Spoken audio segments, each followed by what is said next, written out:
लेकिन करनी पड़ेगी। इसमें वही जीव आएगा जो अपने वास्तविक जीवन को पूरा लाभ देना चाहता है, इसी जीवन में कुछ प्राप्त करना चाहता है। लेकिन प्राप्त जब करोगे प्रेमियों, जब तुम पूरी शरणागति का मार्ग अपनाओगे। इसीलिए सब धर्मों ने इस पर जोर दिया है कि तन मन धन गुरु के अर्पण करो।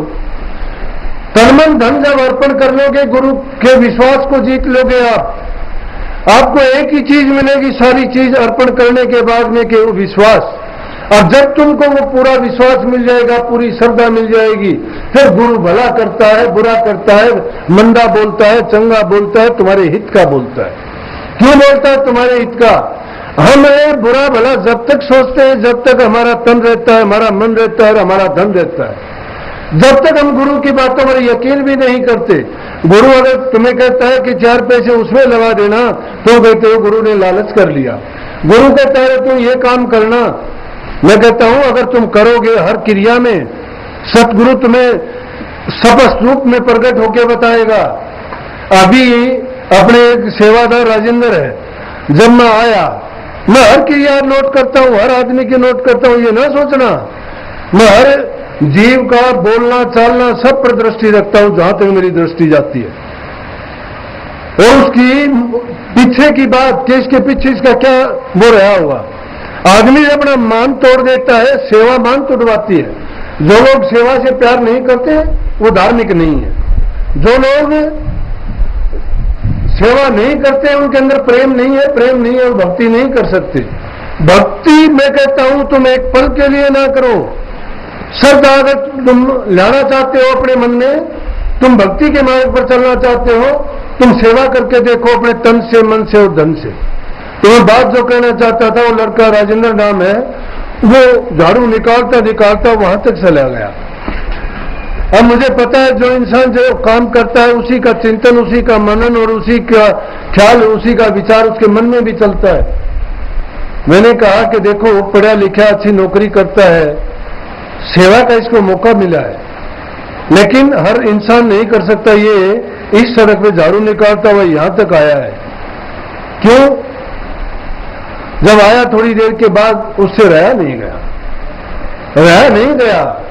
अरे यही सेवा की दौलत है, छोटी सी भी दौलत आती है इंसान फटने को हो जाता। आया बेचारा, उसके दिल में ख्याल आया कि भाई मेरी तरह बिल्ली भी यूं बुहारी निकालती होगी, वो भी तो रास्ता बुहारती थी। और बुहारते बुहारते उसको ये भी ख्याल आया कि राजेंद्र आज तो तेरे सारे कर्म कट गए, आज तो तेरे सारे कर्म कट गए। जो आदमी ऐसा करता है, ऐसा ख्याल करता है, उसके कट भी जाते हैं। क्यों कट जाते हैं? कोई घटना साधारण नहीं होती। अरे संतों के दर्शन से आई करे बला। अब जो सुख है, जो दुख सूढ़ी में और उस सूढ़ में टप जा। मैं कहता हूं सूढ़ में टप जाना तो दूर की बात है, सूढ़ चुभती भी नहीं है, लेकिन अपने दिल में सच्चाई होनी चाहिए। प्रेमियों सच्चाई नहीं है, धोखे में हो आप, चालाकियों में हो आप, मन के दायरे में हो, अपनी बुद्धि से सोचते हो। तुम्हें हक नहीं है ऐसा सोचने का। अगर पूरे धार्मिक हो, पूरी निष्ठा है आप में, और जब आपने अपना आपको गुरु के शरणागति कर दिया, फिर आपको क्या अधिकार है आपके मन से गलत सोचो, अपने धन से गलत काम करो या अपने मन में बुरे ख्यालात पैदा करो। फिर तो जब भी कोई बात सोचते हो तो उसमें विचार करो, क्या गुरु ने तुझे ऐसी आज्ञा दी है कि तू ये करे? कोई काम करता है तो सोचे कि क्या इसमें तेरे गुरु की तौहीन नहीं है? लानत है ऐसे काम करते हुए जब ऐसे करते हो। कबीर साहब ने क्यों अपने आप को कहा? इसीलिए कहा रे मनमूर्खा भाई, गुरु बिन जागा कौन सी घाटी। क्यों कहता है कि तूने तो सब कुछ गुरु को जब अर्पण कर दिया मूर्ख मन, फिर तू गुरु के बिना किस रास्ते से जाना चाहता है? गुरु का तो एक ही मार्ग है, श्रद्धा का, विश्वास का, यकीन का, प्रेम का, सेवा का। जब तेरे अंदर वो सेवा भाव है तो तूने सबको जीत लिया है। सेवा से इंसान सबको जीत लेता है। सेवा करने वाला सेवा के बदले में कुछ चाहता नहीं है, लेकिन उसको मिलता है, रोकता नहीं। क्यों? सेवा किसकी करता है? गुरु दरबार की करता है, गुरु को समक्ष रख के करता है। प्रकृति का नियम है, जो एक इतना करेगा उसका 1000 गुना उसको मिलेगा। आज तक रोक ही नहीं पाया कोई भी। इसके रचयिता ने नियम बनाया, उसके नियम को कोई तोड़ नहीं सकता। आज तक कोई पैदा नहीं हुआ उसकी। और जिसने तोड़ा उन्होंने किसी खास काम के लिए तोड़ा।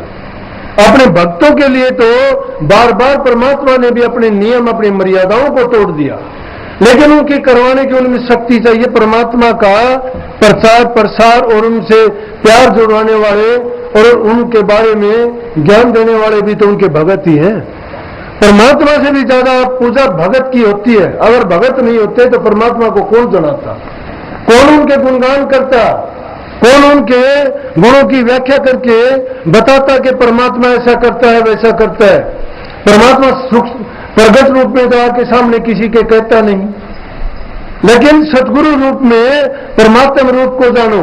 जब देह रूप से तुम्हें प्यार जुड़ जाएगा, उनमें पूरी श्रद्धा यकीन तुम्हारी बन जाएगी, और जो जो तुम्हारी विचार की दृढ़ता होती चली जाएगी, नाम में रुचि बढ़ती चली जाएगी। अब कई लोग कह देते हैं मुझे दुख आता है। अब सुमन की जहां तक बात होती है, तुमने तो बस सुन लिया, मोटा मोटी में बात कह दी, गुरु ने नाम दे दिया, किसी को 5 बता दिए, किसी को 3 बता दिए, किसी को 1 बता दिया। एक आदमी तो 3-4 दिन हो गए मेरे पास आके कहने लगा, जी बोला आपने 5 नाम बताए थे, उनमें 1 नाम भूल गया मैं बोला भाई 5 नाम कौन कौन से थे? 4 कौन से बता दे, फिर 5 नाम मैं बता दूंगा। बोला जी एक तो बताया अडोल, माँ हाँ। बोला एक बताया अबोल, माँ। तीसरा बोला सतनाम, माँ 3। और चौथा बोला सतगुरु, माँ। तो 5वां राधा स्वामी है भाई। यो भूल गया। और सब के सब इसको तो बोलने लग रहे हैं, जगह जगह दिखा, ये कैसे भूल गया? क्योंकि मैंने उनसे अंदाजा लगा लिया, भोला है, इसको पता ही नहीं है नाम क्या है। और वही बात आप लोगों के साथ भी है। और वो कमी है किस बात की कि हम चिंतन नहीं करते उस बात की। एकांत में जब बैठो में तुम चिंतन करके देखो, शास्त्र किसने बनाए थे? वो आप जैसे थे बनाने वाले। कैसे बनाए शास्त्रों से? जब उन्होंने एकांत में जाके चिंतन किया, चिंतन करते हुए उनके चिंतन से जो उनके संकल्प और विकल्प उनके दिमाग में पैदा हुए, उन्होंने उनको कलमबद्ध करके किताबों के रूप दे दिया। किसी का नाम अंजिल पढ़ा, किसी का बाइबल पढ़ा, किसी का वेद पढ़ा, किसी को पुराण कह दिया और किसी को उनमें व्याकरण कह दिया। कहां से पैदा हुए? वो इंसान के दिमाग की एकाग्रता से पैदा हुए। इसीलिए मैं कहता हूं कि आप किस प्रकार का सुमन करते हो। सुमन एक प्रकार का नहीं है, त्रिगुणात्मक संसार है तो 3 तरह का ही सिमरण करना पड़ता है। अब सिमरण में भी क्या कि एक तो तुम अपने स्वार्थ के लिए करते हो, अपने लाभ के लिए करते हो, मेरा ये हो जाए, या एक तुम्हें जब दुख होता है उसको मिटाने के लिए करते हो, या दूसरे के किसी के अहित के लिए सुमन करते हो। अकेला ये नहीं करते। शुद्ध सुमन तो एक ही है कि जिसमें ना तुम्हें सुख की परवाह है, ना किसी का दूसरे का अनिष्ट करने की बात है। और उसको भी किससे? पहला सुमन तुम्हें करना पड़ेगा, तरीका है कि बैकरी बाणी से, जबान से। जिसे जबान से सुमन नहीं करना सीखा है तो उसका अजपा कैसे हो जाएगा? जो बारी जिब्या से, तालू से, होठ से और दांत से मिला के सुमन करते हो ना, वो जब सुमन करोगे, इसको क्या कहते हैं? जाप। इसको जाप कहते हैं, संतों ने जाप कहा है। और वो जाप करते करते जाप तुम्हारा पक्का हो जाता है कुछ दिन के बाद में। उस जाप का भी बहुत गुण है। वो जाप तो किसने किया था? गणका ने किया था। तोते के पढ़ावने में गणका ने बांध लेना, कुंजन ने बांध लेना 4 कच्चे तारों में। गणका ने तोते के पढ़ावने में, तोता कैसे? तोता थोड़ा पढ़ता था, लेकिन क्या किया है कि उसने जाप किया था। तोता राम बोल, तोता राम बोल, तोता राम बोल, ये जाप था। बोलती थी जबान से। इन राम बोलने में तालू की, जीभ की और होठों की जरूरत पड़ती है। राम राम पढ़ती है कि नहीं पढ़ती? लेकिन इसके बाद में कौन सा जाप आता है? अजपा जाप आता है। हमें जाप करते करते जब अभ्यास हो जाता है, जाप करने की जरूरत नहीं रहती। वो जाप फिर अपने आप होता है। हम बैठते हैं, कोई काम करते रहो, लेकिन वो जाप तुम्हारा होगा। करते रहोगे, जबान नहीं हिलानी, उसमें ताल नहीं हिलाना, लेकिन तुम्हें पता है कि मैं जाप करता हूं, काम नहीं करते। लेकिन कुछ दिन के बाद में वो जाप करते करते भी किस अवस्था में पहुंच जाओगे, वो भी रुकता नहीं है। रुकता क्यों नहीं है कि तुम्हारे वो जबान से अंदर में चला गया और अंदर से तुम्हारे सांस सांस में समा गया। अब सांस का आना जाना है, जब सांस आता जाता है तो तुम्हारा नाम भी यूं ही चलता रहेगा।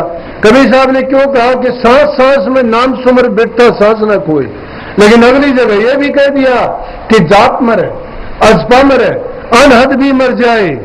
अब वो अनहद का है, वो अनहद है जहां ना जपने की जरूरत, ना जीभ की जरूरत, ना ताड़ू की जरूरत, लेकिन सुमन का अभ्यास करते करते उस अवस्था में पहुंच गए कि वो अनहद है। तुम काम करते हो, बात करते हो, ख्यालात वहीं पे लगे हैं, बैठे उठे खड़े उतारे कहें कबीर हम उसी ठिकाने। और ध्यान अभ्यास करने का तरीका भी यही कहा।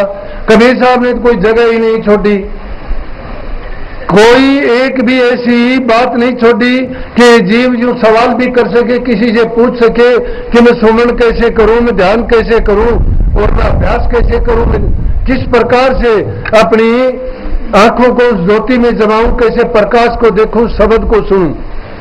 संतों ने उसको बड़े सरल मार्ग में, राजा स्वामी दयाल ने इस युग में क्या कहा कि सुमन, ध्यान और भजन तीनों क्रियाएं एक ही साथ कर सकते हो, एक ही साथ तीनों बंद लगा के कर सकते हो। आहिस्ता आहिस्ता मन को रोको, करो सुखमना ध्यान। आहिस्ता आहिस्ता मन को रोको, सुखमना में ध्यान करो। जब सुखमन नारी में ध्यान करते जाओगे, गुरु के रूप में अपनी वृत्तियों को टिका लोगे, मन का जो बिखराव इंद्रियों के द्वारे पर है उसको समेट के वापिस एक बिंदु पर कायम कर लोगे।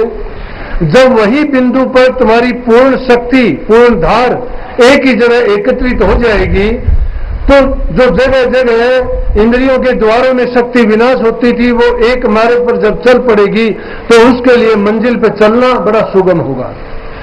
ये असली मार्ग है अभ्यासी के लिए नाम जपने का और अपनी मंजिल को पाने का। यही बात दूसरे धर्मों में या सनातन धर्म में ध्येय, ध्याता और ध्यान कह दिया। ध्याता हम करने वाले हैं, ध्यान हमारी मंजिल है, और या ध्येय हमारी मंजिल है, और ध्यान जो मकसद है उसकी तरफ हमने अपनी वृत्ति को टिका लेना है। उसी वृत्ति को टिकाने के लिए हम अभ्यास करते हैं, और जब वृत्ति टिक जाती है तो अंतर में वो शक्ति प्रकट हो जाती है जो रोम रोम में रमी हुई है। जिस प्रकार से तिलों के अंदर तेल है, दूध के अंदर घी छिपा हुआ है, लकड़ी के अंदर अग्नि है, उसी प्रकार से हमारे अंदर भी वह शक्ति छिपी हुई है। लेकिन वो क्या है, अगर यूं देखें तो लकड़ी को फेंक के मारो, पत्थर को फेंक के मारो, तिल को, मूंगफली को फेंक के मारो, कहीं तेल, घी या दूध को छिड़क दो, आपको चिकनाई नजर नहीं आएगी। परंतु उनके एक नियम के मुताबिक, नियम क्या है जो गुरु ने बताया, वो इंद्रिय द्वारों को रोक के, मन को काबू में करके और इसको संयम में रखते हुए जब एक निश्चित समय बना के गुरु के रूप का ध्यान करते हुए अंतरिम मंजिलों की तरफ हम बढ़ते चले जाएंगे, तो हमें अपने लक्ष्य को पाने में कोई ना तो मुश्किल होगी और ना ही टाइम लगेगा। इसी जीवन में हम अपना काम कर जाएंगे, संतों का मार्ग ये है। लेकिन ये नहीं है कि संतों का मार्ग किसी को मांगना, खाना, भीख मांगना नहीं सिखाता, लूट खसूट, धोखा, छल कपट नहीं सिखाता, उनको विश्वास नहीं तुड़वाता किसी का, ये विश्वास जुड़वाता है। सच्चा अगर कोई गुरुमुख है, गुरु का भगत है, तो वो गुरु पर उसकी श्रद्धा बनवाता है। जिसने दूसरे की भी श्रद्धा बनवा दी, उसकी खुद की श्रद्धा भी जुड़ जाएगी। लेकिन अगर दूसरे को कोई धोखा देता है, तो उसको पहले धोखा दिया जाता है। दूसरे को डुबोने की कोशिश करता है, खुद डूब जाता है। लेकिन जो सच्चा होकर मार्ग पर चलेगा, दूसरे को उपदेश करने की जरूरत नहीं, पर उपदेश कुशल बहुतेरे। दूसरों को तो हम उपदेश करने की बहुत कोशिश करते हैं, लेकिन हम खुद डूबे जाते हैं। खुद तो डूबे नीच कीच में, औरों को करें उपदेश। दूसरों को क्या उपदेश करेंगे जो खुद गिरे हुए, डूबे हुए, और जिनका कर्म इतना गंदा है कि वो बच नहीं सकते उससे। सदगुरु उन्हीं की रक्षा करेगा जो गुरु के भगत हैं। इसीलिए कहे ना, बुरे भले गुरु भगत। बुरा भला गुरु भगत क्या है? उनकी गुरु रक्षा करेगा। खोटे मंदे कर्म करके जिसने गुरु की शरण ले ली, उसको तो गुरु पार करेगा। चाहे ठग हो, डाकू हो, चाहे कितना पापी हो, अरे अजाम मेल जैसे तारे।